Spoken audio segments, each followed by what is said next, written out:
Ladies and gentlemen, the following segment of the podcast is presented exclusively by Hillsdale College. For over 175 years, four purposes have defined Hillsdale's mission: learning, character, faith, and freedom. Thank you for listening, and my sincere appreciation to our brothers and sisters at Hillsdale for their great sponsorship. He's here. He's here. Now, broadcasting from the underground command post, deep in the bowels of a hidden bunker, somewhere under the brick and steel of a nondescript building, we've once again made contact with our leader, Mark Levin. And our number, 877-381-3811, 877-381-3811. A lot to get into as the nation crumbles around us, but I want to focus on something out of the gates here. You know, we used to talk about Alger Hiss, how Alger Hiss was a spy for Stalin and the Soviets. The Democrats would defend him. Other FDR sycophants would defend him. But the fact of the matter is, it turns out he was. But the Democrats still haven't admitted it.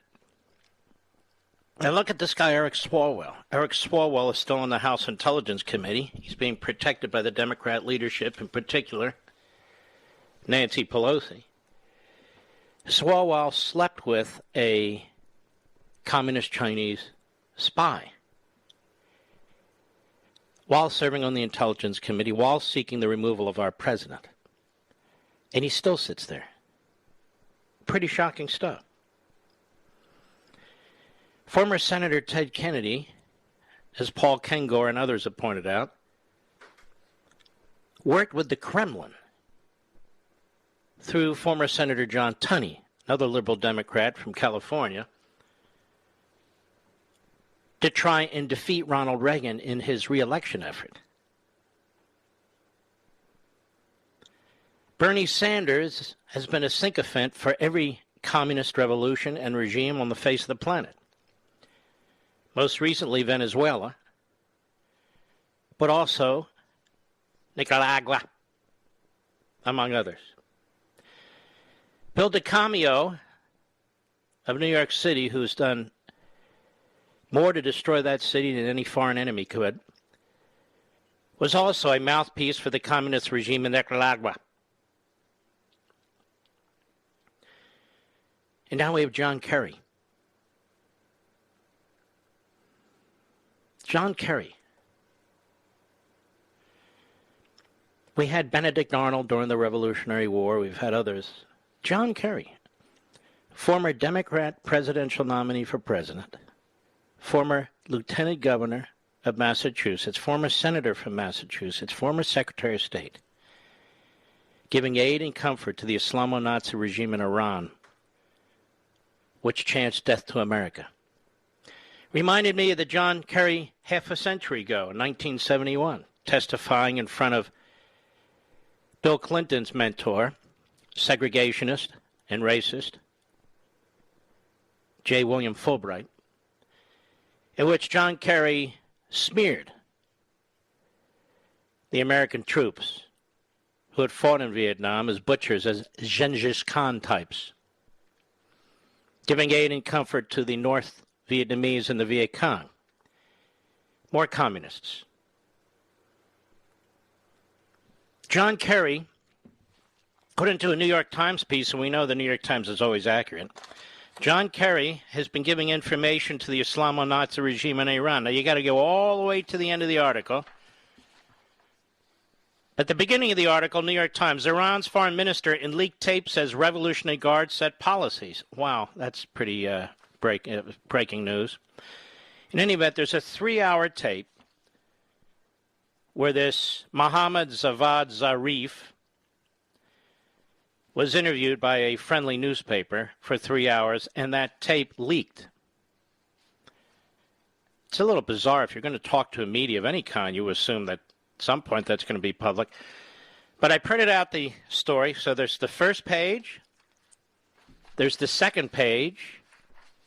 There's the third page. And I get to the fourth page, the fifth paragraph from the bottom. And most of these paragraphs are one sentence in length because the illiteracy at the New York Times knows no bounds. And here's what it says. Former Secretary of State John Kerry informed him, meaning the Islamo-Nazi regime's foreign minister, that Israel had attacked Iranian interests in Syria at least 200 times. To his astonishment, Mr. Zarif said. Now, what was to his astonishment? The fact that Kerry would tell him, or the fact that they were attacked at least 200 times by the Israelis? It's not clear from the piece, but either case,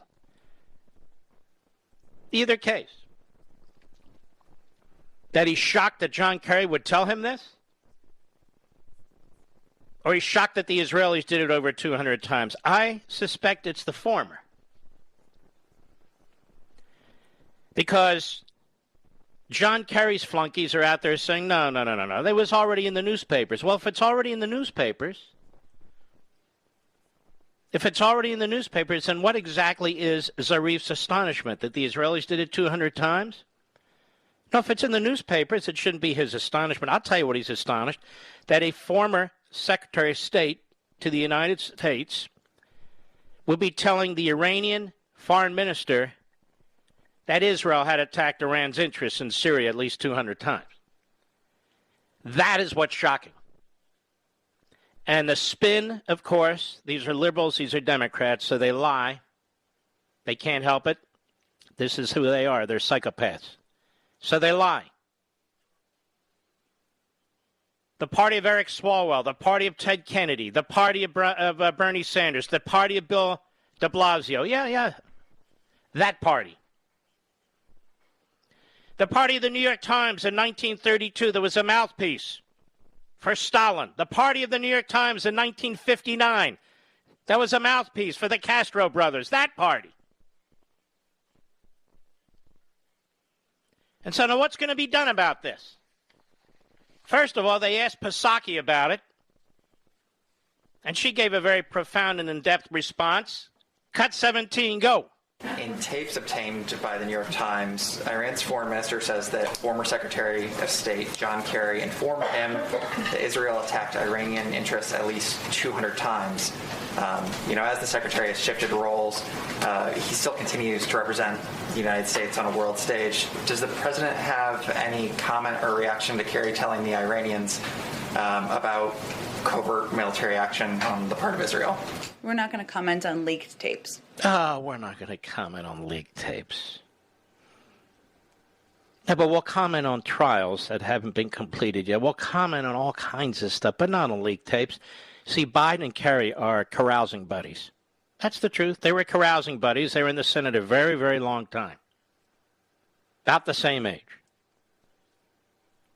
Close friends. So the White House is not going to comment, but the White House has a responsibility to do something about this. John Kerry is in their employ. John Kerry is a climate change envoy for this president. Determinations on who gets security clearances and who doesn't get security clearances are in the executive branch. That is the Oval Office, ultimately. So what do they mean they're not going to comment on it? This suggests a massive breach of not only U.S. information, potentially intelligence, but of Americans' national security interests. Why is John Kerry back-channeling and giving information to the Islamo-Nazi regime in Iran, the number one terrorist state on the face of the earth, a nation that wants to have ICBMs with nuclear warheads to aim at our cities? Why is John Kerry back-channeling this? And is this story just going to go away now? Is that it? It's just going to go away? We continue to attack the cops? And this idiot attorney general who I warned you about? Imagine if this jerk were on the Supreme Court of the United States. I'll get to him in a minute. Is this just going to kind of go away now? Is that it? Because John Kerry's a Democrat? Because John Kerry's a good guy? Let's see how loudly the media bang the pots and pans. They're not going to bang them at all. They accuse Trump and his family of collusion with Russia, which is a lie. Now we have collusion with the Islamo-Nazi regime in Tehran, Iran, and it's a one-day story. It's big deal. Big deal. This is shocking. Is there going to be an investigation? How about a criminal investigation? How about that, Joe? You know, the Logan Act? Oh, the Logan Act. Oh, I see. No, we only use that against Mike Flynn. What about it? You've got all kinds of reprobates surrounding this reprobate in the Oval Office. People who hate this country. People who despise this country. People who have colluded with the Iranian regime to give us the worst deal in American history. Wendy Sherman. Colin Kahl. The special envoy, Robert Malley, a leaker of the first resort. He gets information from the Israelis, and he leaks it to the media, too. Everybody's fingering the guy. They're saying, he's the one. Oh, that's okay, Mark. Joe Biden Wednesday is going to give a speech on his first 100 days. I wonder how he'll consider his first 100 days, America. I wonder if he'll think he's done a fabulous job. Don't you? Has John Kerry gotten an invitation to speak to J Street yet, or any of these left-wing kook groups? How about the Anti-Defamation League? Will they be issuing any information? No. As a matter of fact, my buddy Mark Klein sent me a piece last week of ZOA, where the idiots at the Anti-Defamation League, led by a left-wing kook Obamaite, is giving platforms in Florida to these critical race theory kooks. Can you believe that? But will there be an investigation? Will there be a Robert Mueller in the future? Will the Merrick Garland Department of... Merrick Garland, what kind of name is that? But anyway, will the Merrick Garland Justice Department look into this, since it affects our national security? How about the U.S. Attorney in Washington, D.C., or the Public Integrity Section of the Criminal Division? Oh, yeah, boys, I know who all of you are. I used to work there. You going to do anything about this? No. We're busy chasing people down. We're very busy here. We're very busy. John Kerry, on more than one occasion, has attacked his own country from within. The idea that this man will remain as a special envoy on climate change, the idea that this man who was Secretary of State when he sold out our country, the idea that this man was giving information to the Iranians, while that may be okay by the neoliberals on cable TV and on Capitol Hill, and it may be okay with Chuck Schumer, another fraud and self-hater, and it's certainly okay with Nancy Pelosi, with her eyes bulging out of her head and her face dripping off her face. It's not okay by me. I'll be right back. Mark Levin.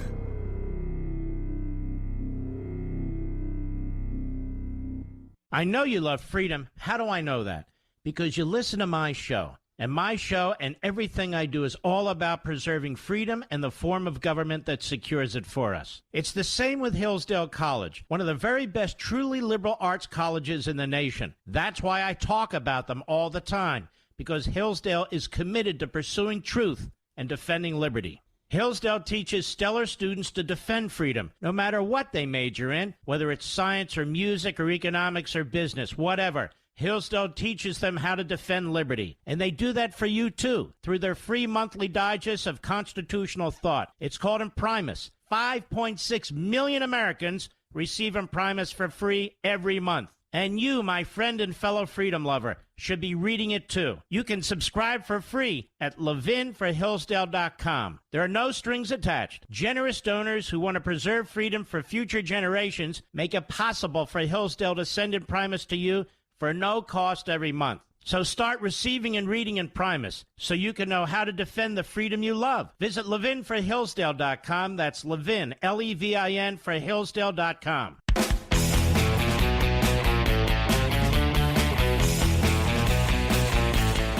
As a footnote, parents in Loudoun County, You're upset about what's being done to your school system and your students. You're upset about the dumbing down of math, critical race theory. Then show up by the thousands at the next school board meeting, and the one after that, and the one after that.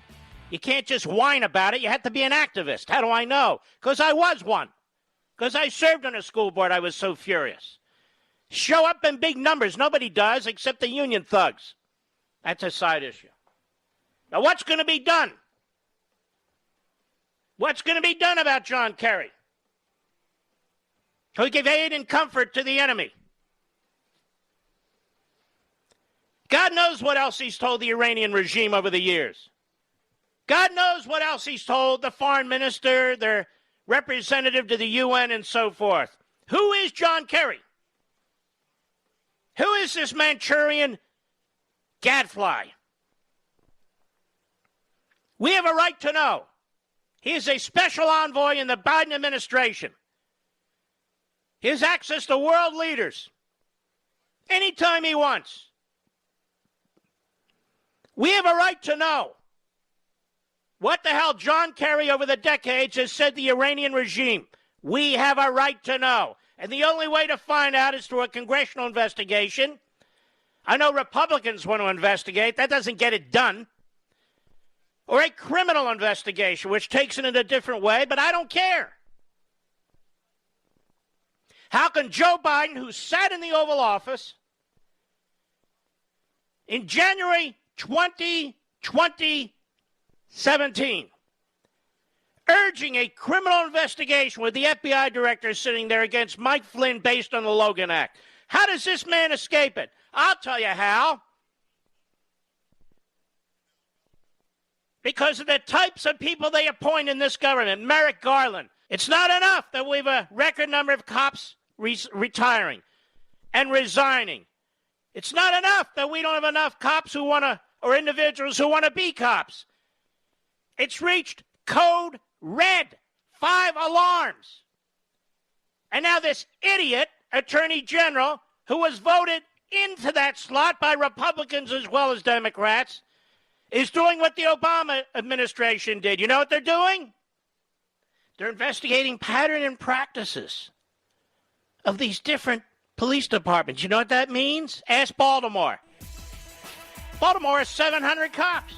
700 cops! That's it! You know what it means?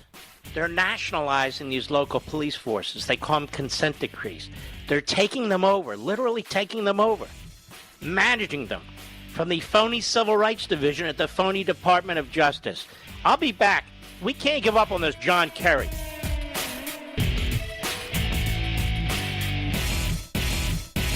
I know you love freedom. How do I know that?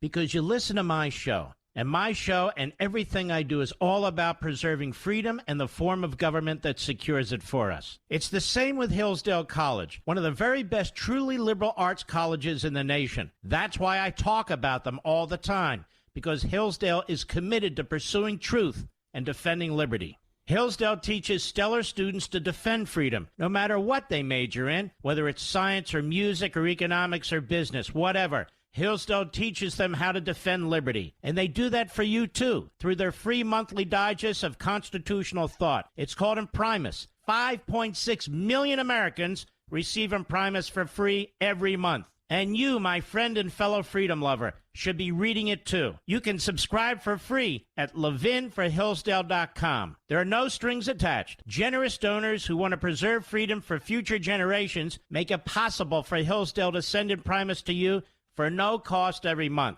So start receiving and reading Imprimis so you can know how to defend the freedom you love. Visit levinforhillsdale.com. That's Levin, Levin, for Hillsdale.com.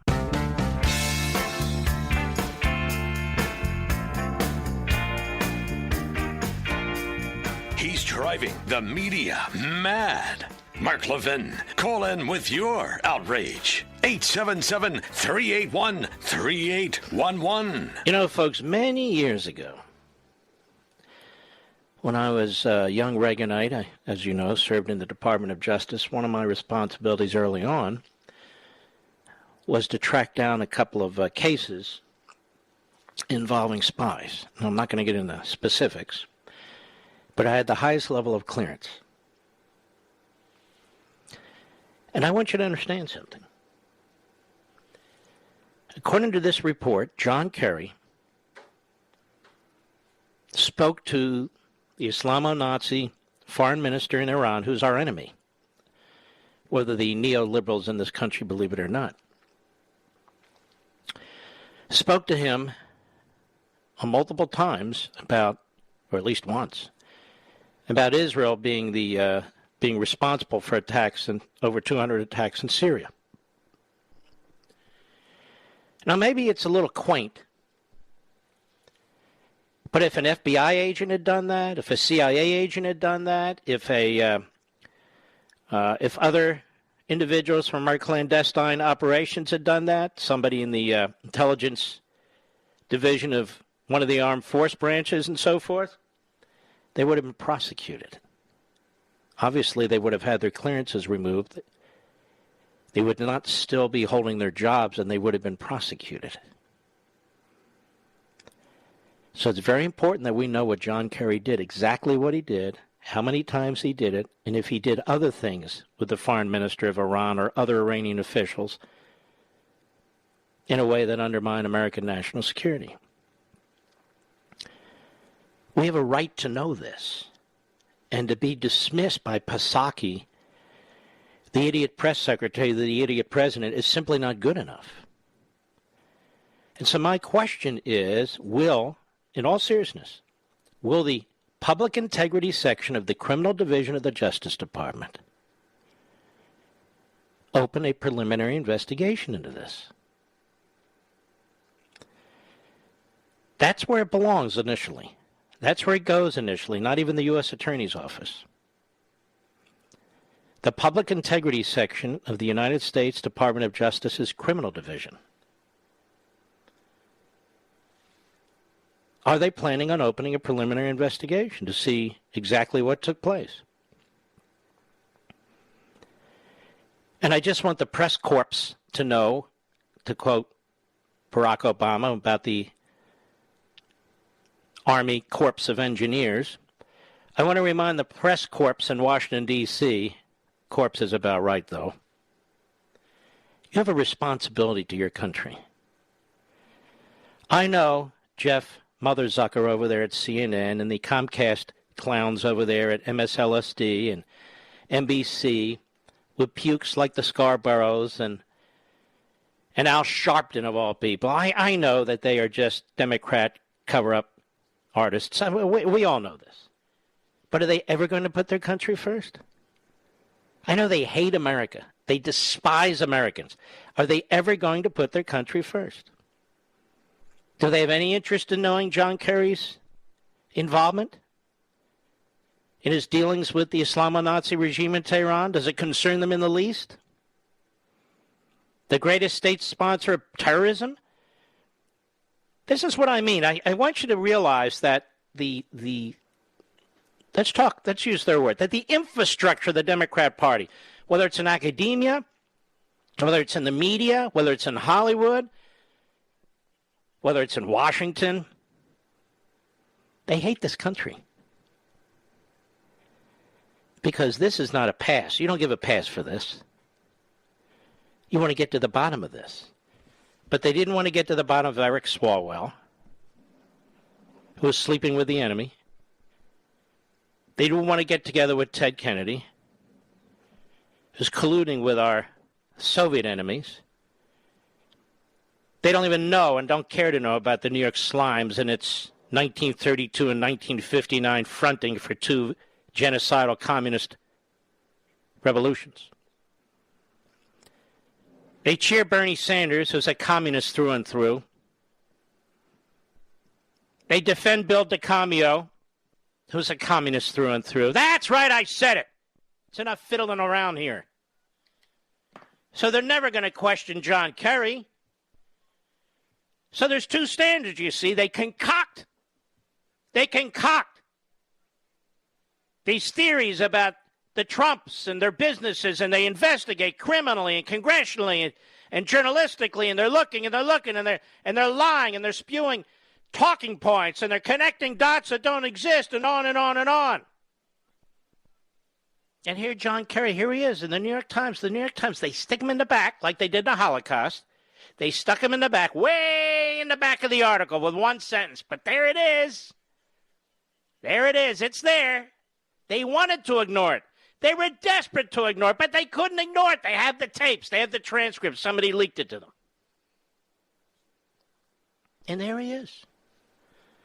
John Kerry, caught red-handed. And by red-handed, I mean red-handed. This guy's a slime ball. He's a sleaze.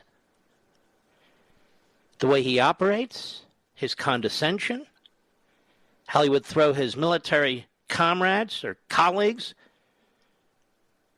off the roof. This is a very unhinged man, like the one in the Oval Office. Where's Brandy X when we need her, Mr. Producer? Oh, she was fired, excuse me. And there is a good piece by Josh Hammer in the New York Post. You can pick that up yourselves and read it, where I just saw it during the break. Obviously, he and I say many of the same things in this regard, so there's no need to read it. And other pieces out there. The Free Beacon has done a hell of a job. They always do a hell of a job. Now, I want to know what the Republicans in the Senate and House are going to do. They should gum up the works. They should be throwing wrenches everywhere until this is addressed. I see Steny Hoyer and Stretch Eva Pelosi have said, if you Republicans keep trying to take ethics actions against my dear friend Maxine Waters, well, we're going to go after your Congresswoman Green again. Oh, we have 100 ways to go after. This is Steny Hoyer, Maryland. The biggest dumbass that's ever been under that globe, under that dome. Well, there's many, but he's one of them. A useful idiot. A useless idiot.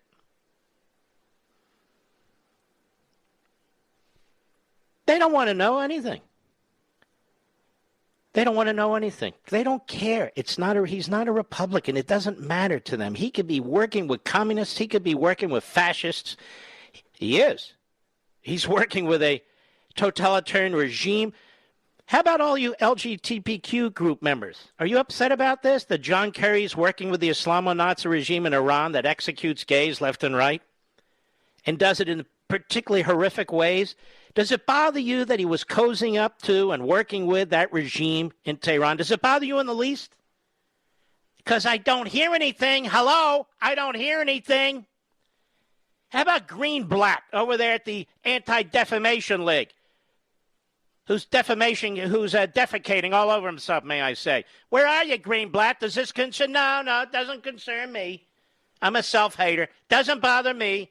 At least he's not Mark Klein at ZOA. Now that's a threat right there. Not John Kerry with the Iranians.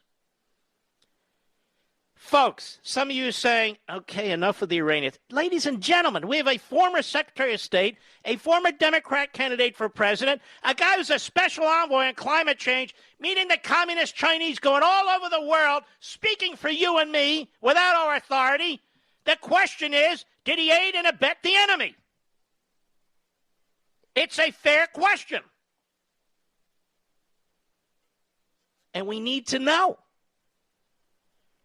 And we need to know if there's now a cover-up going on in the Biden administration.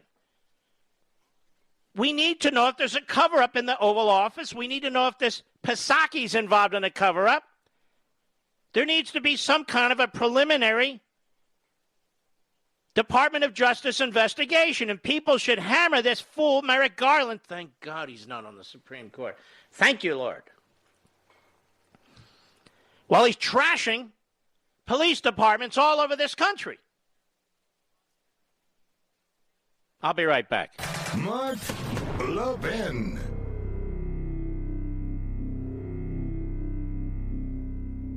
I know you love freedom. How do I know that?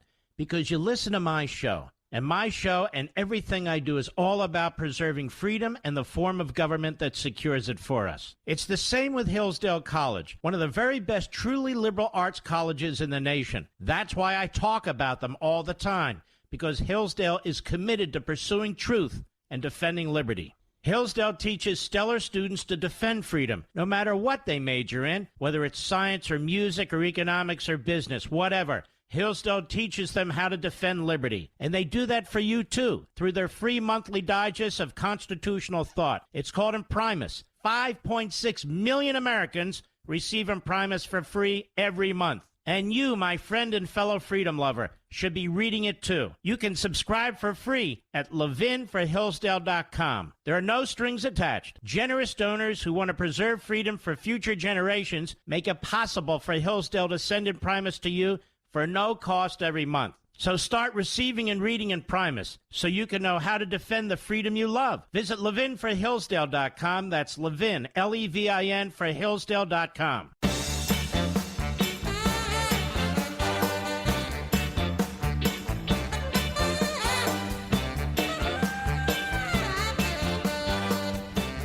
Well, tomorrow's the day, ladies and gentlemen. Tomorrow is the day where hopefully we begin the process of taking our country back. Tomorrow morning, I believe, while I'm in the air flying to Florida to see my brother, I will be on the air on this radio program tomorrow evening, of course, and all week. But while I'm in the air, I believe my book will be posted on Amazon.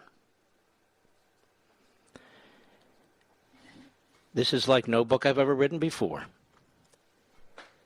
It's longer than any book I've ever written. Don't let that scare you off. But it is an effort for all of us to come together and fight back. I hold no punches. I pull back no punches. It is my hope that this book will be read far and wide, be given to college students, be given to high school students, be something discussed at dinner tables and breakfast tables. No. Not because I need the money. I don't need the money, but because of what's in it. I have reached as deeply into my mind, my heart, and soul as I know how. And you know I'm a fighter. And I call him as I see him in this book. It is a mix of, well, I'll be honest, the last chapter is all about activism, things we can do, things we should do, things we must do. And they're not platitudinous. They're very specific.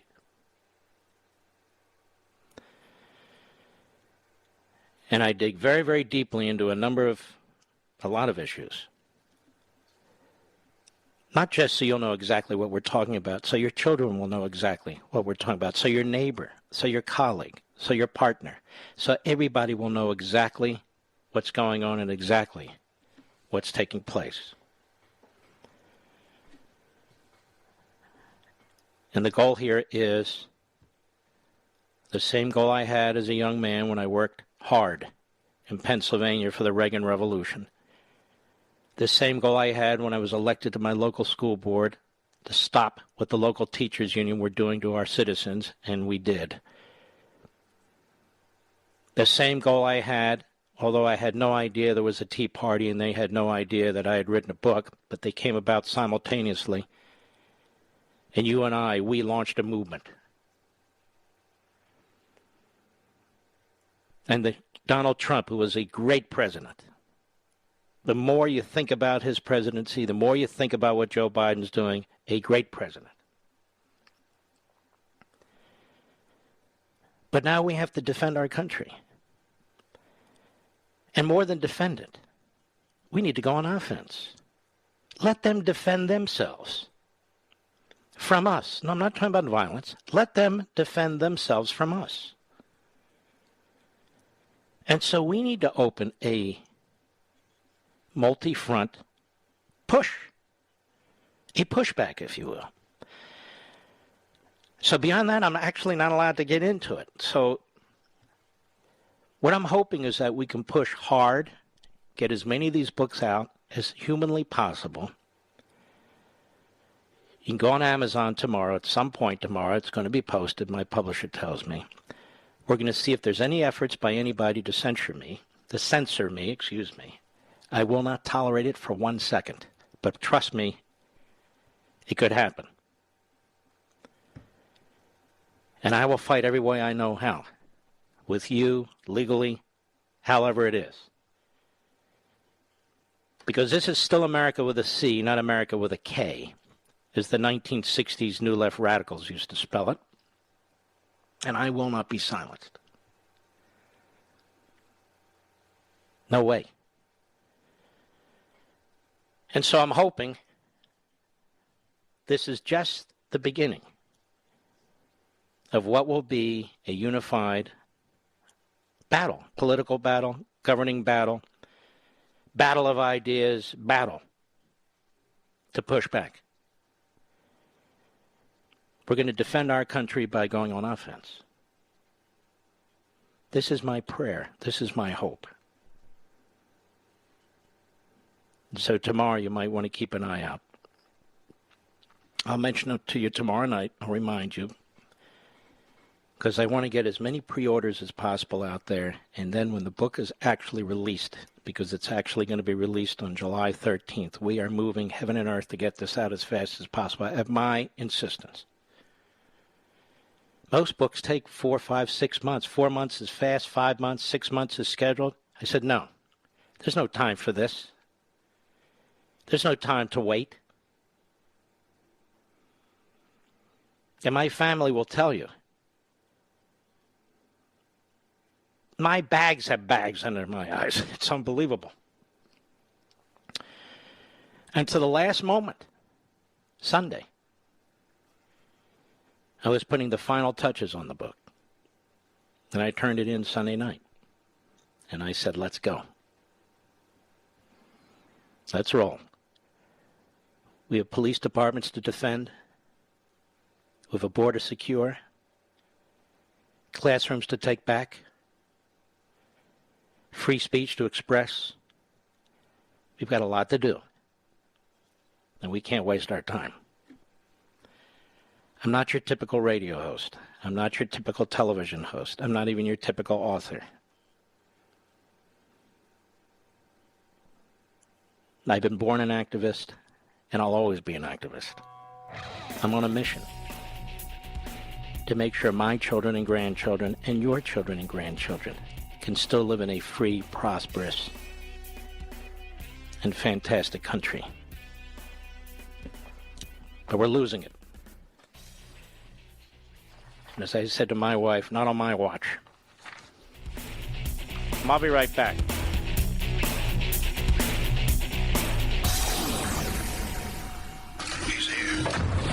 He's here. Now, broadcasting from the underground command post, deep in the bowels of a hidden bunker, somewhere under the brick and steel of a nondescript building, we've once again made contact with our leader, Mark Levin. Hello, America. Mark Levin here. Our number, 877-381-3811. 877-381-3811. Tyler Perry at the Oscars yesterday. You know, it's amazing. When I was a kid, we all huddled around the television set. Early on, it was black and white. You'd have to get up to change the channels. Or if you wanted to use VHF, you know, they had the antenna on the back of the TV, or you would buy it at Radio Shack and plug it in and put it on top of the TV. It was really quite interesting. And we'd want to see the Oscars. They were really cool. They were really not political. Everybody wanted to watch the Oscars. Well, they've destroyed the Oscars the way they've destroyed comedy programs late at night, the way they've destroyed everything, because that's what left-wing kook Democrats do. They destroy. They build nothing. Other people built the Oscars. This bunch of clowns destroys it. Other people built these comedy shows at night. This group of clowns destroyed it. And on and on and on. Anyway, Tyler Perry. This guy is enormously talented. And he does some incredibly funny stuff. And he's just good at what he does. And you can tell what a decent guy he is. Well, yesterday, at the Oscars, he said something that was wholly sensible. And because it's wholly sensible, not even profound, just wholly sensible, people like me are talking about it. Let's take a listen. Cut 13, go. My mother taught me to refuse hate. She taught me to refuse blanket judgment. And in this time, and with all of the internet and social media and algorithms and everything that wants us to think a certain way, the 24-hour news cycle, it is my hope that all of us would teach our kids, and not only to remember, just refuse hate. Don't hate anybody. I refuse to hate someone because they are Mexican or because they are black or white or LGBTQ. I refuse to hate someone because they are a police officer. I refuse to hate someone because they are Asian. I would hope that we would refuse hate. And I want to take this Jean Herschel Humanitarian Award and dedicate it to anyone who wants to stand in the middle. No matter what's around the wall, stand in the middle, because that's where healing happens. That's where conversation happens. That's where change happens. It happens in the middle. So anyone who wants to meet me in the middle, to refuse hate, to refuse blanket judgment, and to help lift someone's feet off the ground, this one is for you too. Wow. Wow. You know what's amazing? The way we are pegged politically. On the right. I'm not on the right. Are you on the right? I don't even know what that means. If it means fascistic or totalitarian or tyrannical, we're not on the right. How can you be a constitutionalist and be on the right?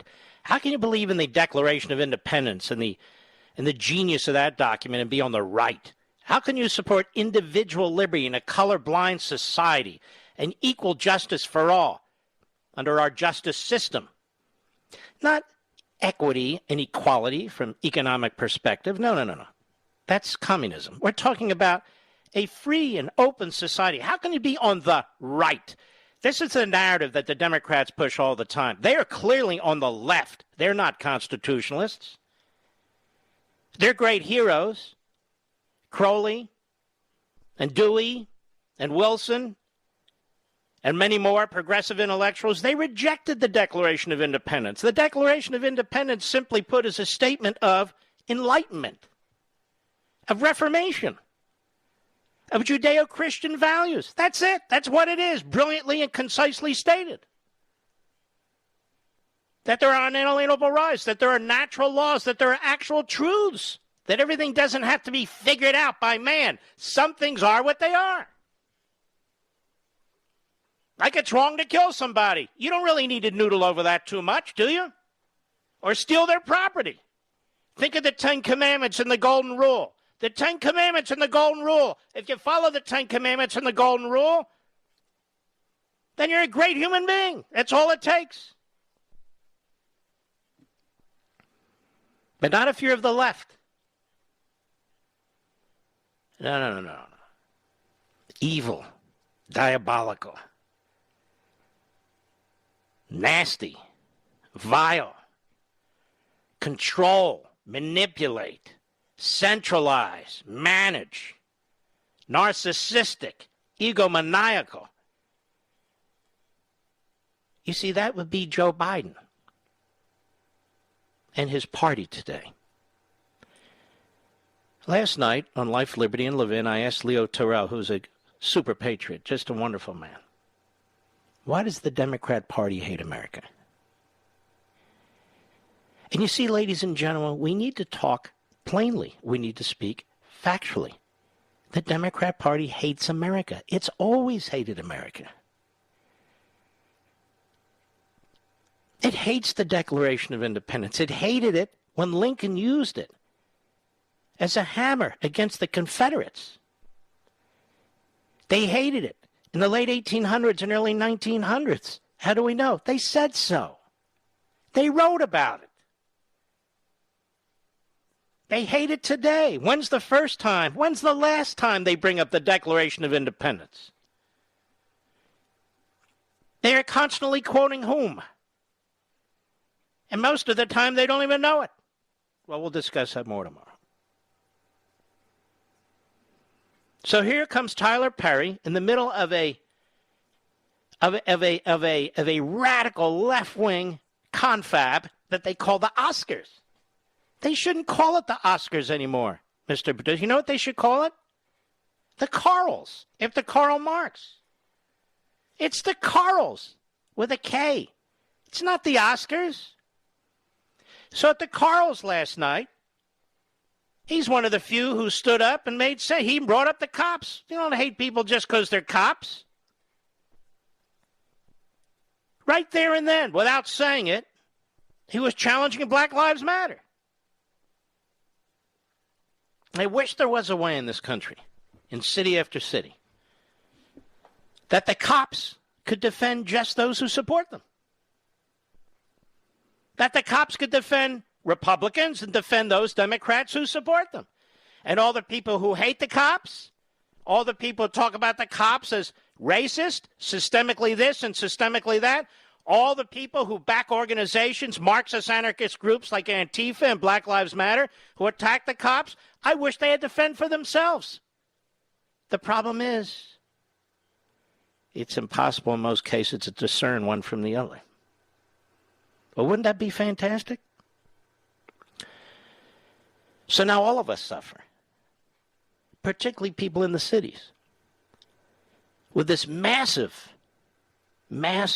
failure, retention, retirements, resignations in police forces. My God, can you blame them? It's not just in the cities. One of the biggest counties in America, Fairfax County, Virginia, which was a Republican county when I first moved to Virginia 40 years ago. Now it's a Democrat county, so therefore it's going to hell. They cannot retain police, and they can't seem to hire police. Montgomery County, Maryland, which used to be the wealthiest county around Washington, D.C., not anymore. Same thing. So this is spreading to the suburbs now, the inner suburbs. Cops are human beings. They can't stand this. I don't blame them. They can't take this. I don't blame them. But now we the people, particularly we the people in the inner cities, you're going to pay a price for this. You're going to pay a price for voting for Democrats. You're going to pay a price for being Democrats. And you're going to pay a price for the mayor you installed. And you're going to pay a price for the city council that you installed. In many respects, this is of your own making in these various cities. These Democrats know they can do anything or do nothing, and they're going to get reelected. And if they don't get reelected, another Democrat will get elected. It doesn't really matter. They just figure it's all wrapped up. Nobody believes a Republican mayor is going to get elected in Portland, Oregon, or Seattle, Washington. Too bad. Or Minneapolis, Minnesota. So this is your iron-fisted one-party rule, and the iron fist is against the citizenry, not against the criminals. Heather McDonald said something last night, but they both, Leo and Heather, say brilliant things and write them. She said, we're tearing the country apart because we will not confront what's going on in our inner cities with our schooling, with nuclear families, with crime. So we attack America as a whole, rather than trying to address these issues, putting the resources and the time and the brain power in to try and figure out how to improve certain communities. We're not doing that. And the Democrats won't allow us to do that because they keep lighting fuses everywhere. Because they want this, damn it. That's why. They want this. Have you heard a single word from Joe Biden concerned about what's happening in these cities? Instead, he unleashes the idiot attorney general. Merrick Garland. Well, I'm giving him a demerit. So it's Demerit Garland from now on. Demerit Garland. Now they want to nationalize local police forces through these consent orders. And there you saw the idiots in Louisville, the mayor, the head of the police, the head of the city council also. Yeah, we really need this. It's like outside auditors, you know. It's okay that we're doing. They throw their own cops under the bus. They throw their own cops under the bus. Then they wonder what the problem is. I also think police officers or law enforcement should refuse to provide protection to certain people if they don't treat them with more respect. There's no reason to, even if you get paid, say no to defend athletes, tell them to defend themselves. Politicians, tell them to defend themselves. Go for it. If we're the enemy, if we're systemically this or that, then stop being a hypocrite. Stop asking for us. Just stop doing it. I'll be right back. Mark Levin.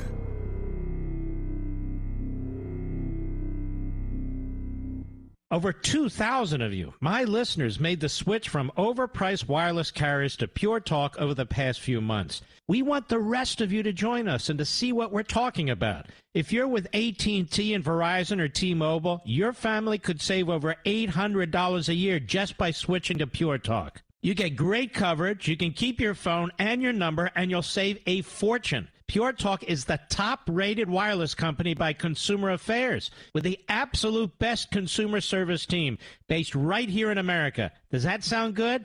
Well, it gets better. Right now, get unlimited talk, text, and 6 gigs of data, just $30 a month. And if you go over on data, they don't charge you for it. They don't care. Go to puretalkusa.com and enter promo code Levin Podcast. Again, puretalkusa.com, promo code Levin, Levin Podcast. And when you do, you'll save 50% off your first month. That's puretalkusa.com, promo code Levin Podcast. Pure Talk USA, simply smarter wireless.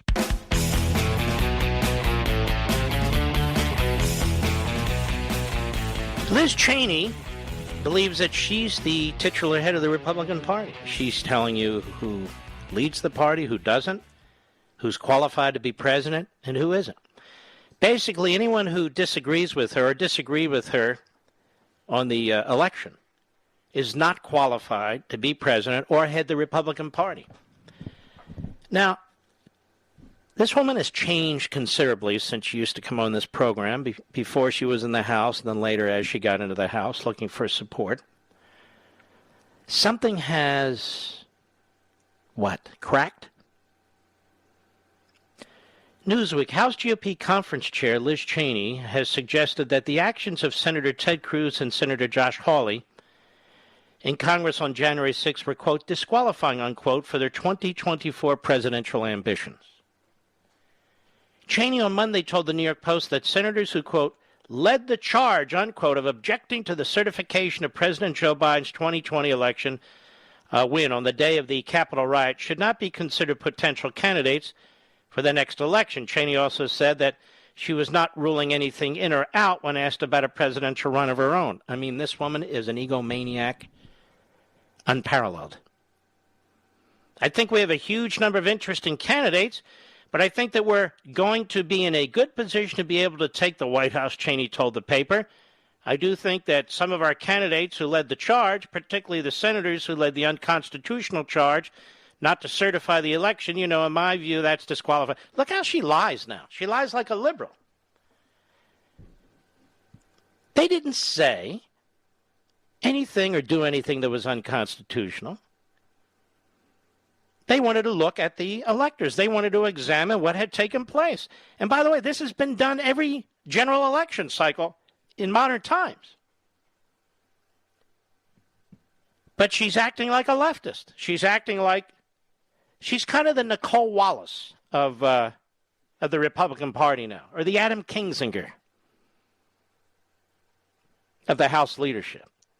She wants you to defeat her, Wyoming. She's begging to be defeated. She wants to be irrelevant. I think that adherence to the Constitution, adherence to your oath, has got to be at the top of the list. So I think, that certainly we will be a factor. That will be a factor that I'm looking at, and I think a number of voters will be looking at as they decide about 24. Is Liz Cheney even faintly aware of what's in the Constitution of the United States? Does she have any knowledge about Article 2, Section 1, Clause 2? Is she defending what the Pennsylvania Supreme Court did? Does she even have a clue what the Pennsylvania Supreme Court did? She says she supports the Constitution, and yet she does not. In the least. I haven't heard her speak out this loudly against Antifa and Black Lives Matter. Have you, America? No, you haven't. Because she hasn't. I hope the people of Wyoming understand what's taking place here. And once they actually have a front runner to take on Liz Cheney, I intend to bring that individual on the program and support them, assuming they're conservatives. Because these Nixonian tactics that Liz Cheney is now using, they're actually worse. These Nancy Pelosi tactics that Liz Cheney is using, with the serial lies and mischaracterizations and so forth, they have no place in the Republican leadership. None. She never supported Ted Cruz anyway. And she never supported Josh Hawley anyway. She never supported either of them. Because they're actually conservatives. She never liked Ted Cruz. Why? Because McConnell and the other rhinos didn't like Cruz. And, of course, the Bushes don't like Cruz, and her daddy doesn't like Cruz, so therefore Cruz is no good. And Josh Hawley, no. Can't support Josh Hawley. He brings a different brand of conservatism to the table. Look, my attitude, ladies and gentlemen, is we have to unite against a common enemy now. But that's not Liz Cheney's view. Liz Cheney's view is millions and millions of you are the enemy. And she's enormously dishonest about what took place on January 6th and who was responsible for it. Wasn't Trump, wasn't Hawley, wasn't Cruz. They had nothing to do with it. Doesn't matter. Guilt by association in a broad brush, just like Nancy Pelosi. So when it comes to that, she might as well be holding Nancy Pelosi's press conferences. And she continues to be a disgrace. She is not standing up for the Constitution. And by the way, Liz, I know people are telling you what I'm saying. You're welcome to call in any time and let's have a debate on that part of the Constitution that I continually cite. I'm happy to debate you, any member of your family, whatever you like. Everybody, happy to do it. I'll be right back.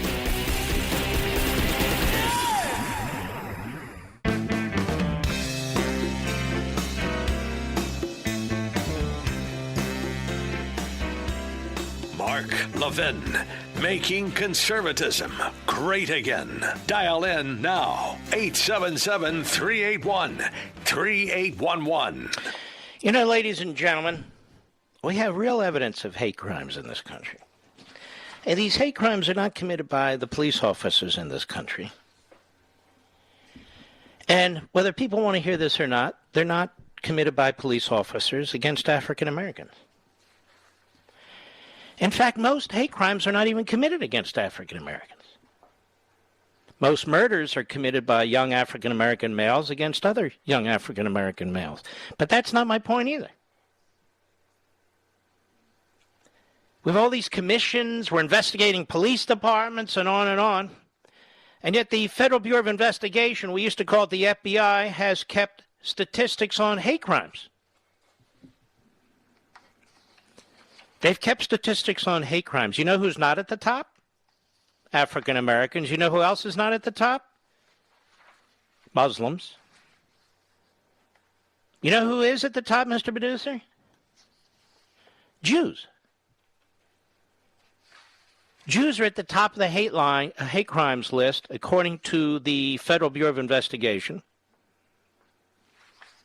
This is in an analysis of their data. They're at least 3 times more likely to experience a hate crime than any other ethnic group. Now, you don't see Al Sharpton defending Jews. You don't see Black Lives Matter defending Jews. As a matter of fact, Black Lives Matter is an anti-Semitic organization, much like Al Sharpton has been much of his life, even though I'm sure he would deny that today. You don't see the Anti-Defamation League coming to the defense of Jews being attacked criminally. You don't see J Street. You don't see any of these secular, Obama-oriented, left-wing kook Jewish organizations, black organizations, phony civil rights organizations, or any of the rest of them, do you? No, you don't. Now, this is the reality, these FBI hate crime statistics. Not what you're seeing on TV, especially cable. Not what you're reading in the New York Times, which covered up the Holocaust, and the Washington Post, which covered up the Holocaust. No. This is real, most of the hate. And you know what I guess? I'm going to guess that most of these hate crimes are being done to Orthodox Jews, particularly Orthodox Jews who dress differently than so many other people in the United States. I'll bet most of the hate crimes against Jews are against them. I'll even go further. I'll bet you most of the hate crimes against Jews are done against Orthodox Jews who wear their hair differently and dress differently in New York. What do you think of that? I'll bet that's what's going on. Now, who's doing that? Who is doing that? I don't know. It doesn't say. Why doesn't it say? Why doesn't it say anything? The FBI keep those statistics? And if they do, why isn't it in the media? I'm very curious. The cops are accused of all kinds of stuff. Okay. So who is committing hate crimes against Jews in this country? Does anybody know? I don't want an opinion. Does anybody know? Do they keep those statistics? And if not, why not? And why don't they release them? The Anti-Defamation League has expressed grave concern over this latest report. What a joke. What a joke as it pushes critical race theory. The hell do they think critical race theory is? What do they think it is? Well, there you go. Just thought I'd mention that. I'm not trying to be controversial. I'm trying to be factual. Heather McDonald on my program on Fox last night said Asian Americans commit almost no crimes in this country. Almost none. Almost none. And yet I believe they're the second on the list. Okay, who's attacking Asian Americans? Do we know? As a group, I'm just curious. Do we have any idea? Is that information being kept? Is it being kept? And if not, why not? What's the fear? Shouldn't we know? Should we know who's committing most crimes against Jews? Should we know who's committing most hate crimes? Should we know who's committing most hate crimes against Asians? I'd like to know. Is that so terrible? The cops, they're systemically racist. They're systemically this, they're systemically that. And the statistics show you that's a flat-out lie. It's a flat-out lie. Why do we have to be barraged day in and day out with radical Marxist professors who hate this country and hate the cops, with radical Marxist mouthing and friendly phony journalists who obviously hate this country through and through, with power-hungry, immoral Democrat Party leaders, immoral in the sense that they know what they're doing to this country. These people aren't authorities on anything. They're self-serving ideologues or power-hungry. Isn't that the truth? Yeah, it's the truth. And by the way, just to show you what's going on here, this clown who's the Secretary of DHS, Secretary Mayorkas, who should never have been confirmed. These Republicans who've voted, they've been to, Joe Biden should get the cabinet he wants. No. It's not about Joe Biden. It's about America, Lindsay. It's about America. Secretary Mayorkas, he's put this statement out, announces domestic violent extremism review at DHS. So, wow, what's he going to do? Investigate if any of the employees at DHS are communists? Or sympathetic to the violent Black Lives Matter group? What's he going to do? Today, Secretary of Homeland Security Alejandro N. Mayorkas announced an internal review to address the threat of domestic violent extremism within the department. Okay. Who's he investigating? At the direction of the Secretary, a cross-department working group comprised of senior officials will immediately begin a comprehensive review of how to best prevent, detect, and respond to the threats related to domestic violent extremism within the department. I'm not aware of any instances. Has something been made public, Mr. Producer? It's like the Defense Department. We're going to go through all the military personnel. And you know what this is? This is an excuse for critical race theory training. Is there a violent population of extremists within the Department of Homeland Security? Who are they? He just issue a press release like that? Who are they? What are they doing? Let's see what he said here. It was the first NTAS issued in more than a year. Who cares? Further, in February, Mayorkas designated combating domestic violent extremism a national priority area for the first time in FEMA grant programs. FEMA? As a result, state, local, and tribal and territorial governments are required to spend at least 7.5% or a minimum of $77 million of their budget and their grant awards combating this threat of domestic terrorism. Does anybody know what they're talking about when they say domestic terrorism? Does anybody know? Or is this a political slush fund to go after conservatives? I'm quite serious. I'm not talking about nut jobs, obviously. What I'm talking about is this really just code word or code words for taking tens of millions of taxpayers' dollars and going after people who supported Donald Trump for president or did not support the Democrats and don't support the critical race theory agenda and all the other open immigration agenda, the climate change agenda. Is that what it is? Does anybody know? No, nobody knows. They're spending money like it doesn't even, just fist over fist over fist over fist. And then they put these things, hey, we're going to look into domestic violent extremism review at the DHS. Well, what does that mean? And not only that, we're going to give it to localities and states and Native American tribes as grants, and they have to spend at least 7.5% of the money we give them on rooting out these domestic terrorists. Is it that huge of a problem, ladies and gentlemen? Now, I would have thought it was a problem during the Franklin Roosevelt administration. Seriously. During the Franklin Roosevelt administration, where you had Hess and so forth. But is there some big domestic terrorism thing going on within the federal bureaucracy? No, the answer is no. That's not what they're doing. They want to repress people who don't get on with their agenda. That in many respects is what they're doing. This is unbelievable, really. It's shocking, really. All of a sudden, since January 20th, at noon and 1 second, there's all this domestic terrorism that we have to root out. The Department of Defense, the Department of Homeland Security. No. They just want to root out Republicans. They want to root out Trump appointments. You know what I mean. That's it.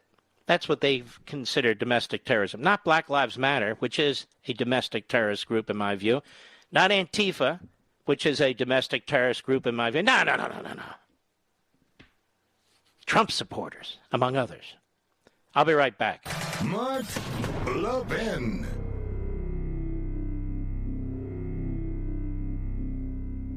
Over 2,000 of you, my listeners, made the switch from overpriced wireless carriers to Pure Talk over the past few months. We want the rest of you to join us and to see what we're talking about. If you're with AT&T and Verizon or T-Mobile, your family could save over $800 a year just by switching to Pure Talk. You get great coverage, you can keep your phone and your number, and you'll save a fortune. Pure Talk is the top-rated wireless company by Consumer Affairs with the absolute best consumer service team based right here in America. Does that sound good? Well, it gets better. Right now, get unlimited talk, text, and 6 gigs of data, just $30 a month. And if you go over on data, they don't charge you for it. They don't care. Go to puretalkusa.com and enter promo code Levin Podcast. Again, puretalkusa.com, Promo code Levin, Levin podcast. And when you do, you'll save 50% off your first month. That's puretalkusa.com, promo code Levin podcast. Pure Talk USA, simply smarter wireless.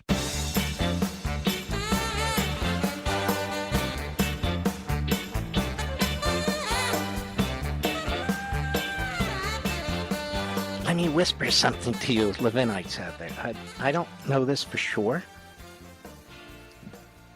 but my publisher hasn't read my book yet. I wrote the whole thing. I don't think it'll get pulled. But I think some of the employees are, the wokesters. Man, my knuckles are ready. My brass knuckles are on. All right, let's take some calls, shall we? Steve, Gillette, Wyoming, Sirius Satellite. Go right ahead, Steve. Mark, you're the great one. We appreciate everything you do. You've got 80 million plus followers that are right behind you. Thank you. Just disgraced at what's going on with this administration and what they're trying to do to our country. And the reason why I'm calling is what you said about Liz Cheney. The day that she voted to impeach Donald Trump, the rest of Wyoming just gave her the big finger in the middle and said, you know what? We're done with you. The only reason we probably voted for you is because Donald was on the ticket. You can go back to Virginia, and you might as well just flip that R to a D because we know that's what you are at heart. And she's very dishonest about the events of that day and trying to attach Donald Trump to what took place. And she's very dishonest now about Ted Cruz and Josh Hawley, and very totalitarian in her comments about, well, he's not fit and he's not fit, and who the hell does she think she is?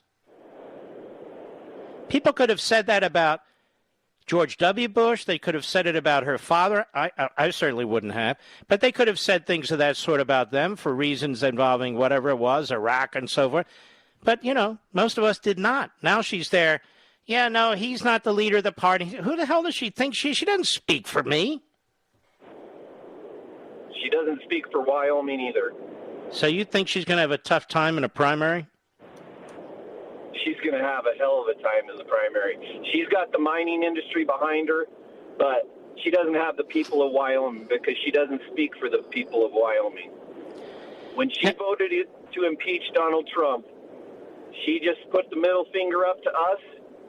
So guess what? We're going to put the middle finger right back up to her and send her packing back to Virginia where do you think there's enough of you folks, particularly in the Republican Party, who think that way? She's going to have a conga line of rhinos walking through that state. Everybody absolutely despises what she did here. Everyone I talk to, everyone that you hear it all over. And she knows it, and she's scared. Then why does she keep swinging away? Now she says Cruz isn't qualified and Hawley's not qualified. Who else isn't qualified? The 75 million people who voted for Trump? Cast blame. Cast blame on everybody else. Don't look at me. These people are bad. We know what she is. She's a rhino. She's going to be gone. She can move her little butt. She's not even from Wyoming. She wasn't born in Wyoming. She doesn't need to be representing Wyoming. The only reason she represents Wyoming is because her daddy. And guess what? Once she did what she did when she voted against and voted to impeach. So you're saying she destroyed all the goodwill then? Every bit of it. Mm-hmm. All right, Steve. Now, are you going to do anything to help defeat her then? I mean, get involved in the campaign in the primary? I'm going to try. Because that's what it's going to take. That's what it's going to take, citizen activists. Well, I'm still trying to figure out how we can actually audit our election numbers, because I have a feeling they're probably a little off themselves, just as all the other states across the country. All right, Steve. Thanks for your call, sir. And I'll be right back.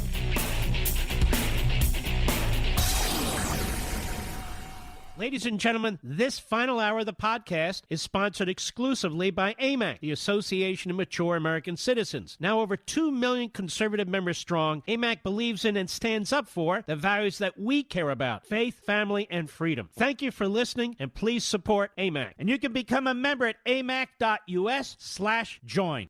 He's here. He's here.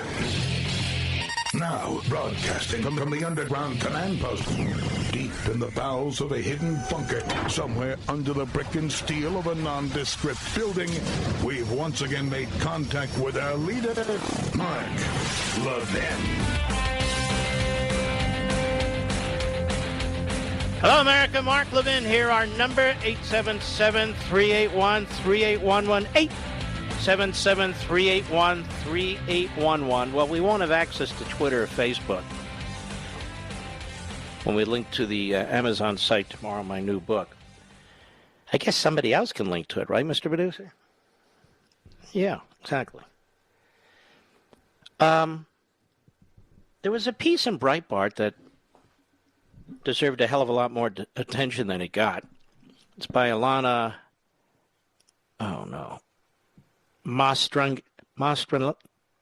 You're Italian, Rich. How do you pronounce that? Whatever. Mastrangelo? I apologize very much, Alana. I'm not trying to make a joke. I can barely see it, actually.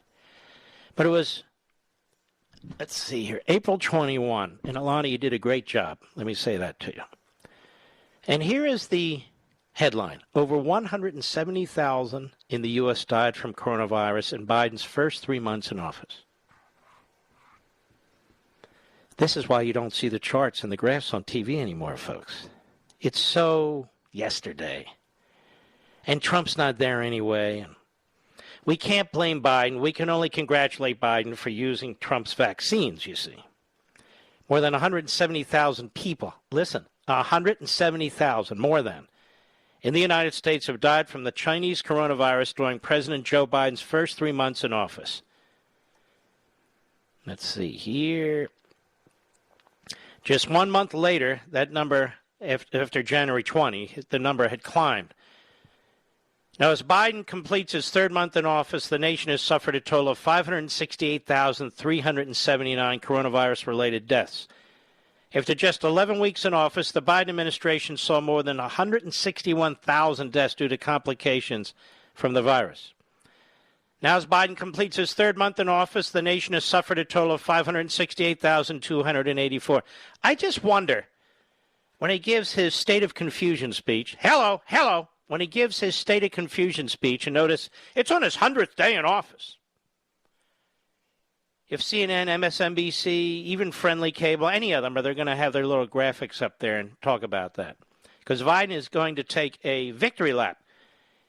Even though they got absolutely nothing to do with the vaccines, their distribution, what went into your arm, nothing, zero. He will take credit because that's where he scores the highest, because the media have an impact on people's thinking, their beliefs. They have an impact. And so they actually think that he did something. He did nothing. He did nothing. And so I wanted to point that out. One of the things I'll be watching for, I'm quite serious about this. You may want to join me.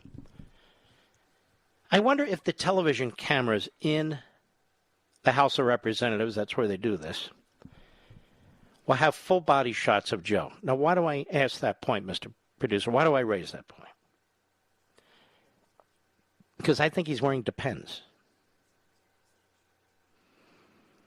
I want to see if there's any Depends lines on his pants. Do you understand what I'm saying? In other words, adult diapers. Now, there's nothing wrong with that. People have issues. I got no problem understanding this. I really don't. I got it. But I want to see if he is, as the President of the United States. Remember, they used to make fun of Trump every time he did this, every time he did that. So I just want to know. I want to see. Of course, he'll never be asked that question. They ask Trump everything and anything. But he'll never be asked that question. But we'll take a very close look and see what we see, which may be nothing. You never know. Ladies and gentlemen, thousands and thousands and thousands of illegal aliens, I won't be arrested for that phrase, will I? Of illegal aliens who've come into this country are being released without court notices. As best as they know, and they don't know it all, over 15,000. And that is confirmed by a Democrat, U.S. Representative Henry Cuellar. And Henry Cuellar really is a great patriot. He's a Democrat. He's trying to protect his constituency, which is made up of a significant number of Hispanic Americans. And he knows that, folks, all these people pouring over the border, it's not like they're all brothers and sisters of everybody who's living on the border who happens to be Hispanic. They're not. He's the vice chair of the House Appropriations Homeland Security Subcommittee. He told Border Report, this latest data shows a dramatic increase in April of these fast-tracked releases, what he calls an honor system, which is up thousands from 2,000 at the end of March. He says basically it's just an honor system. It's just an honor system that they are given, and this is not the way it's supposed to be. Of course it's not, because 95% of those on the honor system don't honor the system. And the expedited releases are due to U.S. Border Patrol agents and officials with U.S. Customs and Border Protection overwhelmed due to Biden. And notice they're doing damn little about it in the Biden administration. It just keeps going on and on and on. And so Biden's approval rating for the first 100 days is one of the lowest in modern history. He's getting bad marks on the economy for a new president, high marks on the vaccine and health care. That's what cracks me up in a sick way. 52%, a paltry 52%. Then they say, but look at Trump, he had 42%. Now what's the difference? Trump never had a honeymoon. They were calling for his impeachment. They were trashing him. They were linking him fictionally with manufactured allegations to Russia and some sleazy stuff in a hotel room, all of which were bald-faced lies by the media. So Trump is trashed minute by minute, day in, day out, week in, month in, over and over and over again. And they drive down his numbers to 42%. But look at Trump's number. Excuse me. The media slobber all over Joe Biden. They give him wet kisses every damn minute. All the time. And he's spending money like a drunken Marxist. Throwing it all over the place. And the Trump vaccines are kicking in. And even then, he could only get 52%. That's not good. It's one of the lowest in modern history, even with having a fawning, left-wing Democrat Party press in your back pocket or in the side pocket of your Depends. That's what's going on. And still his numbers stink. That he's just a stalking horse for the great Kamala Harris. The great Kamala Harris, who was given one job, clearly circles back to Biden and says, and so Biden does what? He cuts it? Okay, just handle the diplomatic part. Yeah, with 3 countries, that's tough. 3 weeks have gone by, and she still hasn't gone to the border. Still hasn't gone to, she'll go everywhere else, but not to the border.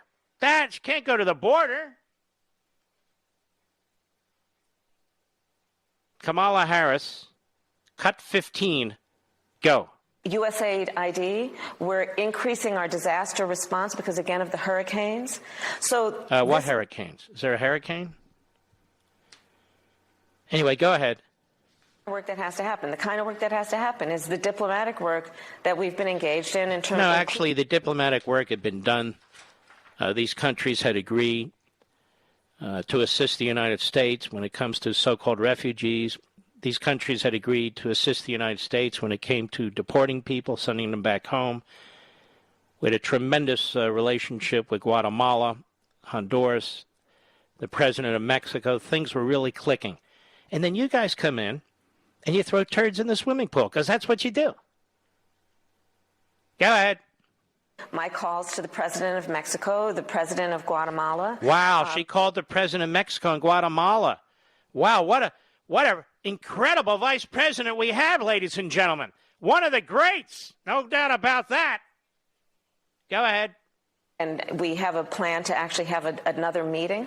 Whoa, wait. Did you hear that, Rich? In addition to the calls, they're planning on having a meeting Another meeting. They're planning on having a meeting. I must say, she's definitely an in-charge vice president. Definitely. Just like Biden. Go ahead. Are you going to go there? In that regard, it is, yes. We're working on the plan to get there. We have to deal with COVID issues, but I can't get there soon enough in terms of personally getting there. Well, okay. So she's not talking about the border. She's talking about going to these Central American countries if we can work out the COVID issues. This is such a farce, and they're such frauds, ladies and gentlemen. And then we have children down there on the border. They're being given copies of Harris's book, her children's book, which, of course, she didn't write. She didn't do the illustration. She didn't do anything. But kids down there are being handed copies of Vice President Harris's book. Listen to Steve Ducey. It's not Steve Ducey. It's Peter Ducey, right? Listen to Peter Ducey ask this question. Cut 16, go. About those facilities, there was a report in the last couple of days in the New York Post that every migrant child being brought to a shelter is being given a copy of her children's book, Superheroes Are Everywhere. Do you know why that is and if she's making any money off of that? Of the president, of the vice president? President's book, yeah. I'd have to check with our Health and Human Services team if you're talking about if they go to shelters or if they go to. Hey, dummy! It's been in the media. Aren't you the idiot to the spokes idiot to the idiot that her books are being handed out to migrant children? And Ducey asked a perfectly good question: is she making money off that? Because if she is, remember the mayor of Baltimore had to resign because they were handing out books left and right. She had organizations buying books for her. Some kind of quid pro quo went on there. I'm not quite sure what it was. Go ahead. Apparently there's a copy of her 2019 children's book, Superheroes Are Everywhere. I'd have to certainly check on that. Here, it's a good book. See that? By the way, John Kerry's denying that he ever said what he's accused of saying to the foreign minister of the Islamo-Nazi regime in Tehran. And I don't know about you, but I always believe John Kerry. John Kerry never lies. Never lies. Never lied about his fellow soldiers in Vietnam. Never lies about the climate. John Kerry never lies. It's like Biden never lies. Plagiarizes? It's not strictly a lie, is it? Plagiarizes again and again? Well, there is a pattern in practice, as the unMerrick Garland likes to say, our Attorney General. I'll be right back. Mark Levin.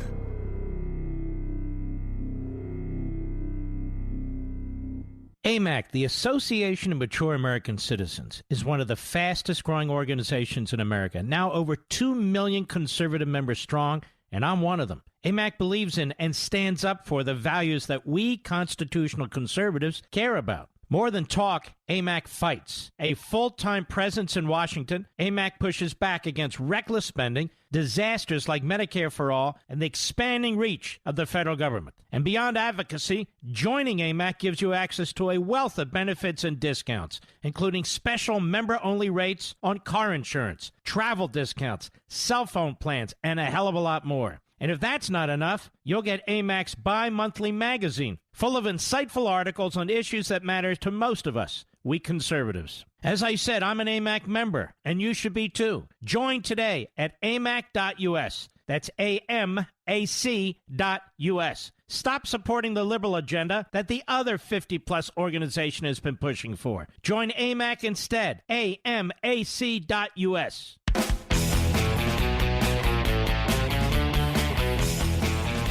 You know, the Biden administration can't do anything right, so it keeps trashing the Trump administration and President Trump. For instance, on Iran, it's been putting out the word that the Trump administration really sabotaged the incoming Biden administration, or did something illegitimately and improperly with respect to the so-called deal. And so there's a real reporter at the State Department. His name is Mike Lee. He works for the Associated Press, as lousy as that wire service is, and it's bad.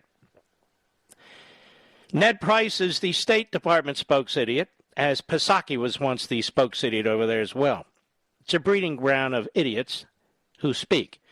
Anyway, he challenges Ned Price and says, okay, give us one example of Trump's sanctions on Iran that are illegal. Hat tip Rumble. We love our Rumble. You should too. Cut 18, go. One example of a sanction or set of sanctions that you think was improperly or illegitimately or that the Trump administration imposed with an ulterior motive of tying this administration or any other administration's hands and returning to the deal. Just one. I would not asking for the whole. I would make the point that there are sanctions that are inconsistent with the JCPOA, and as we have said, if Iran resumes its compliance with the nuclear deal, meaning that if Iran once again becomes subject to the most stringent verification. Let's just stop a second. Don't you find it incredible, ladies and gentlemen, the love relationship this administration has with the Islamo-Nazi regime in Tehran? Have you ever seen anything like this? Country says they want to destroy us. They're pushing ahead with nuclear weapons. They want to destroy our allies in the Middle East, including Israel and these Arab Gulf countries. It is the greatest country spreading terrorism on the face of the earth. And the Biden administration, it treats the state legislators in Georgia 100 times worse than it treats the genocidal maniacs in Iran. It's unbelievable. Their love relationship with this regime in Iran, which would slit every one of our throats in 2 seconds if they had the chance, is incredible. Go ahead. Negotiated, we would be prepared to lift those sanctions that are inconsistent with the JCPOA. There are sanctions that are consistent with the JCPOA. And there's the third category that this official talked about. And all I'm asking for is one example. There are sanctions that are consistent with the JCPOA. One example and the point I made yesterday is that there is nothing in the JCPOA that prohibits us from. All right, loudmouth. There's none. So why don't you stop attacking Trump and his administration and start attacking the Islamo-Nazi regime in Iran? Why don't you do that, you jerk? Nah, he can't. Probably one of these Ivy League foreign school graduates. They all learned the same damn thing from the same tenured Marxists. Pretty much. Jim, Easton, Pennsylvania. We'll go to Jim in Easton, XM Satellite. How are you, sir? Ray One, it is an honor to speak with you, sir. Thank you, sir. Thank you for what you do. Congrats on the bookmark. I hope we get to read it. Thank you. So once again, Mark, the left has put their hypocrisy on full display. Last night, one example. Did you notice during Mr. Perry's speech, he was mentioning all kinds of groups that he wouldn't hate? And then when he mentioned police officers, the applause died. It did die down. You're right. Hands fast enough. Mm-hmm. Meanwhile, Mark. And you go ahead. How many dozens of those guys are outside protecting those fools? You're right. How many cops or ex-cops are there protecting the Oscars and protecting those fools? And this is where that has to end. If you're a retired cop, you don't need to protect these people. I don't care what they're paying you. And if you're an actual cop, I don't know if you can get out of that kind of duty, but I do my best to get out of that kind of duty because these people hate your guts. They'll take your support, and then they'll trash you. They'll stab you in the back. You're exactly right. That very night. They'll go to their limousines surrounded by their armed guards and their armed policemen after they just trashed them as a whole. Think of these multimillionaire fools who are gathered there. They don't believe in the Second Amendment, and they're trashing cops. And they live in Beverly Hills and around Beverly Hills in these extraordinarily wealthy areas. I think we should just say, okay, Beverly Hills and those areas, go for it. They're ultra left-wing Democrats. What do I care? I don't care. All right, my friend. Yep, you're right, Mark.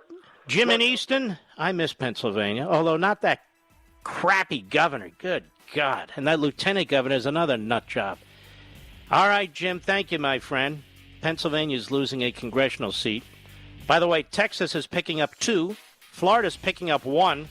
Too bad they're not counting this year, Mr. Producer. I think Florida would be picking up like 3. All right, ladies and gentlemen, I shall return.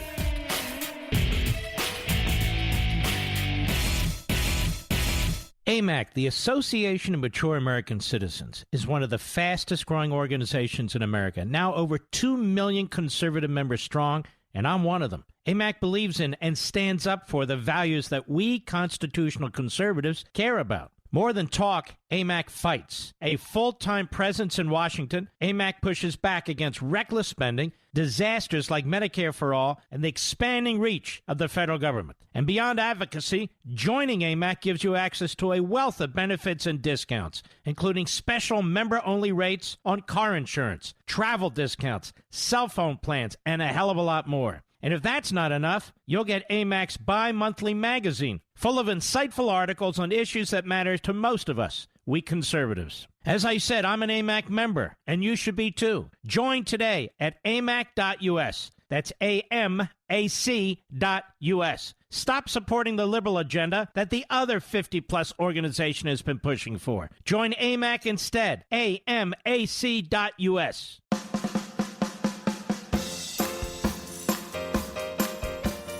Mark Levin, the great one. The great one, Mark Levin. Dial in now, 877-381-3811.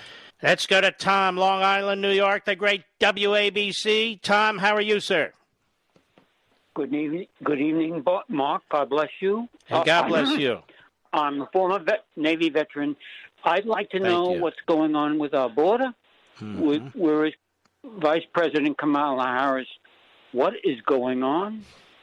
I have all the respect for her, but damn it, what is going on? What's going on is you're watching Biden, the Marxists who surround him, Kamala Harris, who's a radical, intentionally flooding this country with illegal aliens, letting many of them into the country without any hope of knowing who they are, documenting them, or having them go to administrative law judges who are claiming refugee status. They're just coming into the country.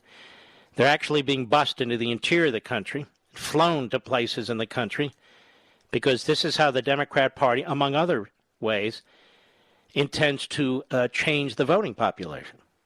They know it. We know it. I've been talking about it a long time. I even suggested it in my first book, Liberty and Tyranny. And that's what's going on. It's that simple. They're cold-blooded. They don't give a damn about these little girls coming over the border because they have a funny way of showing it. They don't call it a crisis. Nancy Pelosi isn't jumping up and down to do something about it. Chuck Schumer's not either.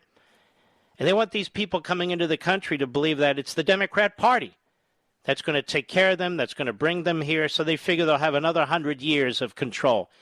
They do that. They destroy the voting system. They pack the courts. They pack the Senate, and they're home free. Elections don't matter anymore. It's a one-party system. And then they will have destroyed their opponents. That's what's going on. God bless you, Mark. All right, my friend, and thank you for your service, too. I appreciate it. Let's keep going. Let's go to Lou, Ocala, Florida, the great WSKY. How are you, Lou? Hey, Mark, listen, I'll tell you, you're like a great attorney. You have all the answers to your questions, and I can't wait to read your book. Thank you. But, you know, I was listening to that Yuri Bezmenov interview from 1984, you know, the KGB operative that defected to the West. Oh, yes, I've listened to it, too. It's remarkable. Yeah, remarkable. And he stated the 4 stages. Now, remember, this is before social media, before big tech, and before the CCP was modernized to what it is today. But the playbook is the same. And it took 30 to 50 years to do demoralization, which is the whole indoctrination through the colleges, the hating of America, you know, pulling away. The whole point is to destabilize the society. Yeah, well, that's the second stage. The destabilization is what we're in now. That's the stage we're in now, which precedes the economic crisis and chaos. Which is the hyperinflation, the overtaxation, the cutting down of jobs, and the sending everything overseas. All right. I appreciate your call, Lou. I appreciate your call. Here's a piece in National Review by our buddy Chip Roy and Nicole Bishop. Drug cartels aren't just a border problem anymore. These dangerous organizations are making further inroads in the nation. It's time to act. Chip Roy's a great patriot, and he's right. and he's explaining what's going on at the border. He's been down there multiple times, and the drug cartels are now moving into the interior of the United States. I am telling you, this Joe Biden is, he cares more about his own stupid legacy because he knows the libs write the legacy than he does about his own country. I don't know how many more times I can say it. This is about fealty to the Democrat Party and not the country. You notice they'll take a knee on the national anthem. They won't stand and salute the flag. They'll trash patriotism. But when it comes to the Democrat Party, they want to form new organizations to support it. They want to raise more money to support it. They are loyal to the Democrat Party and disloyal to our country. That's the bottom line. And every backbencher on our favorite cable network and every backbencher in radio should be regurgitating this, if they haven't already. By the way, everybody is not a backbencher. There's some really good people in this business. But the backbenchers know who they are. Robert, Niagara, New York, XM Satellite. Robert, go right ahead, please, sir. Hey, how you doing? All right. Congratulate you on your work. Thank you. This defunding the police is crazy. Mm-hmm. You want to put a stop to it? Have the police get the blue flu and go home for 3 or 4 days. They'll be crying for them to come back. See, I've talked about a theory I had years ago, and let me repeat it today. What does the left want to replace local cops with? You and me. No. What do they want to disarm us and get rid of local cops? Thousands and thousands of separate towns and cities and counties with their own sheriff's department, their own police department. Why are they doing that? What do they want to do? They want to nationalize the cops so they work for the central government. And you saw what happened after January 6th. They want to use the military. I'm not a conspiracy nut. This is what they've done. This is what they're doing right now. These consent orders, these investigations, this is a way for the federal government to try and get around the Constitution of the United States, get around the 10th Amendment of the United States, and use our civil rights laws to try and control these police departments with consent decrees. And with liberal mayors and liberal chiefs of police, that's exactly what they're going to do. They're going to nationalize, Baltimore's police department has been effectively nationalized. They want to nationalize them through the back door. This is what Obama started to do. Trump put an end to it. Biden's back. All the sycophants are back. That's exactly what they're doing. Then they'll back them up by the military. That's why they kept going on about incitement for insurrection. I finally figured this damn thing out. Been thinking years ago, I said it, and I said, well, what's going on? That's what's going on. Nationalizing local police through the Department of Justice and these consent decrees, passing federal legislation that Tim Scott's in on now, not to strengthen our laws against criminals, not to strengthen our laws against bail, mind you. In other words, not to focus on the perps, but to focus on the cops. So you have the DOJ attacking them, Congress attacking them, and when they want to use the National Guard, they'll use the National Guard to back up the nationalized police. That's what's going on. Does that make sense to you? As awful as it is, that's what's going on. Yep. All right, you asked, Robert. This, nationalized police. Yep. Didn't Hitler try that one? All right, everybody's mentioning Hitler. It's bad enough that these fools are doing it. I think it's more Marx than Hitler, but that's just me. All right, thank you for your call, my friend. The point is, regardless, it is tyrannical and totalitarian in nature. There's no question about it. When you consider the cancel culture, the attacks on free speech, the attack on your right to own a weapon, what they're doing to the local... These things aren't just happening. They don't just happen. Well, I'm giving away part of the book, but you understand what I mean? Let's go to Tyler, New Haven, Connecticut, on the Mark Levin app. Tyler, how are you, sir? Hey, Mark. I'm doing well. How are you? Very well, thank you. Long-time listener. Pleasure to have the opportunity to speak with you. Thank you, sir. It's been an observation of mine that Democrats have really been engaging in identity politics almost since their inception. And what I mean is, from like 1860 to 1960, it was really capitalizing on the fears of the white people, especially in the South. Blacks, Native Americans, Mexicans, what were they? They were animals, savages, and I say that in quotes. Biden used In other the words, term, you're saying what the Democrat Party said. correct. And Okay, what I'm was the term listening. Biden used? Predators, right? Mm-hmm. Yeah, good point. So, right. And so what happened in 1960 or the 1960s? We had the Republicans pass the Civil Rights Act. We actually had the Civil Rights Act passed in 1956. There was one 1960 under Eisenhower. Then we had the 1964 Civil Rights Act, as you know, but it was proposed by Lyndon Johnson, and it was, but for a supermajority Republicans, it wouldn't have passed. The Democrats did filibuster it. The 1965 Civil Rights Act includes the voting rights aspects, the Voting Rights Act, as people call it. And that's true, too. They did the same thing there. And I want to remind you that 6 years after that, they elected Robert Byrd as one of their leaders. So it's not, this is more recent history than people realize. All right, my friend, thank you for your call. We'll be right back. Mark Levin.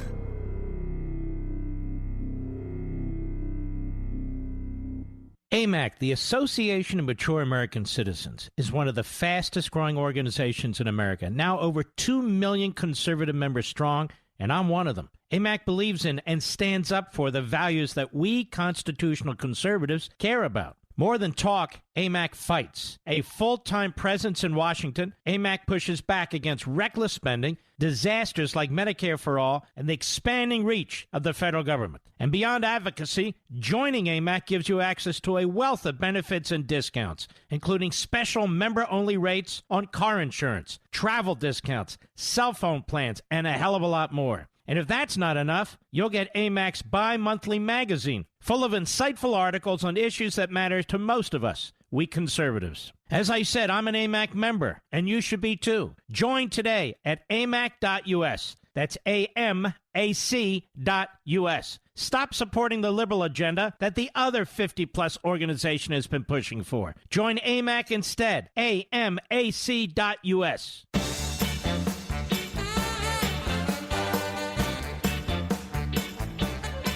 Hey, folks, a little birdie just told me that Dana White, the head of the UFC, is going to be on Hannity tonight. Now, that's really worth watching. Dana White runs a tight ship with his MMA league, and I watch the UFC every Saturday as long as they have fights going on. Last Saturday, pay-per-view via ESPN.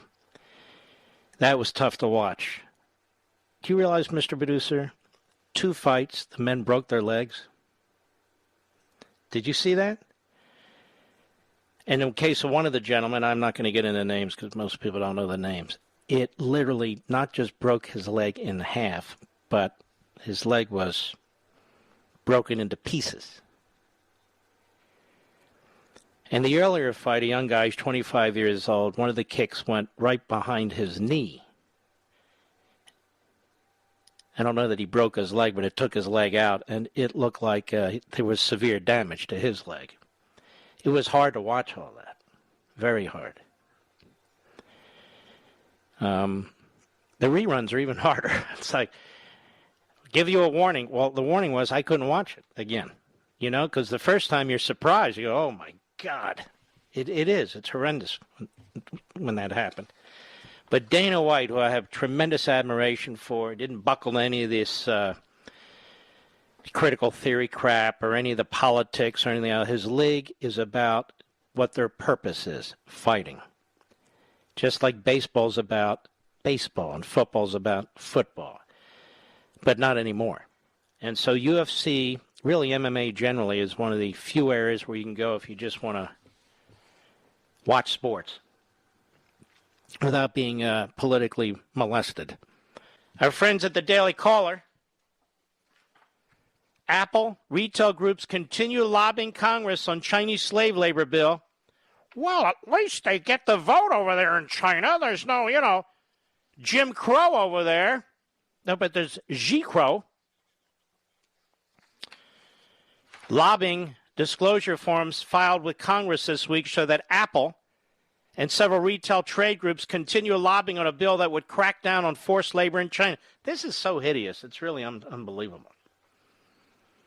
Apple paid 2 firms to lobby policymakers on the Uyghur Forced Labor Prevention Act.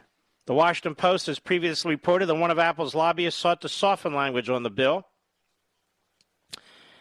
And Apple and several retail trade groups continued lobbying policymakers. Apple paid Fierce Government Relations, a Washington, D.C. firm, $90,000 to lobby the House and Senate on multiple pieces of legislation, including the Uyghurs Forced Labor Prevention Act. According to Fierce Lobbying Disclosure, the tech giant also paid $90,000 to Invariant LLC, another Beltway-based firm, to work on several bills to monitor, quote, legislative action on workforce and supply chains in China. The National Retail Federation, Consumer Technology Association, Retail Industry Leaders Association, American Apparel and Footwear Association, U.S. Chamber of Commerce, all lobbied on the Uyghur Act, according to disclosures the trade groups filed this week. But they're very upset about voter suppression, even though there's no voter suppression anywhere in the United States of America. What did he say? I said there's no voter suppression anywhere in the United States of America. How do you know, Mark? Well, where is it? Where is it? Is there a federal lawsuit that I'm missing? Where is it? Surely the Constipated News Network would report on it.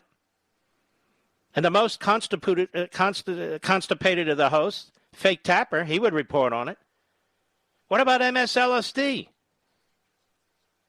What about MSLSD? They're high on lies. Why don't they would report on it? Nothing. So where's it happening? In our heads. 2 other companies, Jinko Solar, a Chinese-owned solar company, and VF Corporation, which owns apparel brands like North Face and Dickies, spent $200,000 each on lobbying, including the Uyghur Bill. Bipartisan group of lawmakers introduced legislation last year to prevent American companies from funding forced labor in China. But that's just too much. So this guy that runs Apple, what's his name again? I don't even know. Smith or something or other? Huh? No, is it Cook? Cook. Was that with an E? I don't know. Anyway, this guy Cook over there at Apple is one of the leading voices against what took place in Georgia. Wow. They expanded voting days. They expanded voting times.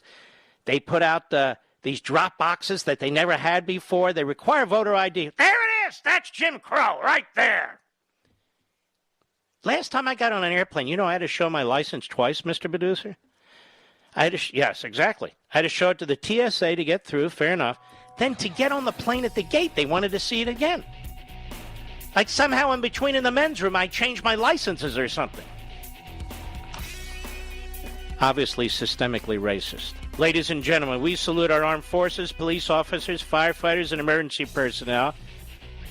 Hang in there, folks. I'll see you here tomorrow. Tomorrow's going to be exciting, no? Come on now. I'll see you then. Have a good evening.